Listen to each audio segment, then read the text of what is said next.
ఇప్పుడు కొత్తగా సన్నబియ్యం పథకాన్ని పెట్టారు కదా, ఎలా ఉంది? చాలా బాగున్నాయి. అవి మేము వండుకొని కూడా తింటున్నాము. చాలా మంచిగా సర్వీస్ కూడా రేషన్ షాప్ వాళ్ళు బాగానే చేస్తున్నారు. మాకైతే మంచిగానే ఉన్నాయి సన్నబియ్యం, మేము అవే తింటున్నాం. ఇచ్చిన దొడ్డు బియ్యాన్ని ఏం చేసేవాళ్ళు?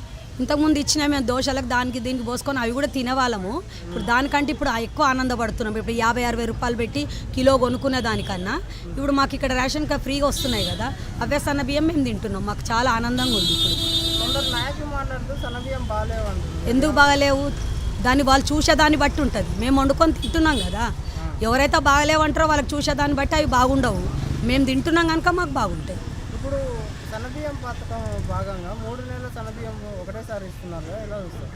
బాగానే అనిపిస్తున్నది. ఒకసారి 3 నెలలు ఒకటేసారి తీసుకుంటే మాకు లైన్ కట్టన అవసరం ఉండదు, ఎండలో నిలబడాల్సిన అవసరం ఉండదు. మాకైతే మంచిగానే అనిపిస్తుంది. 3 నెలలకు ఒకసారి ఇచ్చేది నాకు కరెక్టేనే చేసిండు అనిపిస్తుంది. 3 నెలలకు ఒకేసారి బియ్యం పథకం పెట్టి జనాలను ఎండలో నిలబెడుతున్నారంట, మీరేమంటారు? ఏం లేదు, కరెక్ట్గానే ఇస్తున్నారు. వారు 50 టోకన్లు ఇస్తున్నారు. 50 మంది కంటే ఎక్కువ ఇవ్వట్లేదు. రేవంత్ రెడ్డి గారి పరిపాలన ఎలా ఉందమ్మా? బాగానే ఉన్నది. ఇప్పుడు కేసీఆర్ చేసిన అప్పులన్నీ తెంపుకుంటూ రావడానికే ఇంత టైం పడుతుంది. ఇంకా ఉన్న 4 సంవత్సరాలలో కూడా ఇంకా మొత్తం అన్ని అప్పులు తెగిపోతాయి. మాకు పరిపాలన మంచిగానే ఉన్నది. ఇంకా మేము బాగానే అన్ని లబ్ధి పొందుతాము. రేవంత్ రెడ్డి గారు ప్రజల మనిషి అంటారా? ప్రజల మనిషే ఆయన, స్వార్థపరుడు కాదు, ప్రజల మనిషి ఆయన. ప్రజా పరిపాలన ఎలా కనిపిస్తుంది? నాకైతే మంచిగానే ఉందండి.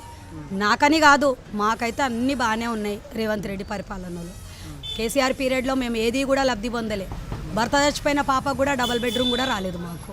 ఇప్పుడు మన ఇంద్రమ్మ పథకంకి పెట్టాము, అవి మాకు అవకాశం అనిపిస్తున్నాయి. అతను రేవంత్ రెడ్డి గారు గ్రహించుకొని మా పాపకు భర్త లేడు, పింఛన్ లేదు, 2 పిల్లలు, ఖచ్చితంగా అతను సాయం చేస్తాడని నేను కోరుకుంటున్నాను. ఇప్పుడు రేవంత్ రెడ్డి గారి పరిపాలన కేసీఆర్ గారి పరిపాలన బాగుందా, రేవంత్ రెడ్డి గారి పరిపాలన? రేవంత్ రెడ్డి గారిదే మంచిగా అనిపిస్తుంది. ఫ్రీ కరెంట్ బిల్లు వస్తుందా అండి? వస్తుందండి. ఇంతకుముందు గవర్నమెంట్లో మీకు కరెంట్ బిల్ ఎంత వచ్చింది? చెప్పాను కదా, 1000 రూపాయలు, 800, 1200 అలా వచ్చేది. మీ ఎమ్మెల్యే దానా నాగేందర్ రెడ్డి గారు ఎలా?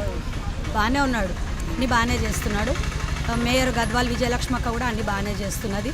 రోడ్లు వేసింది, మాకు అందుబాటులో ఆమె పిలవగానే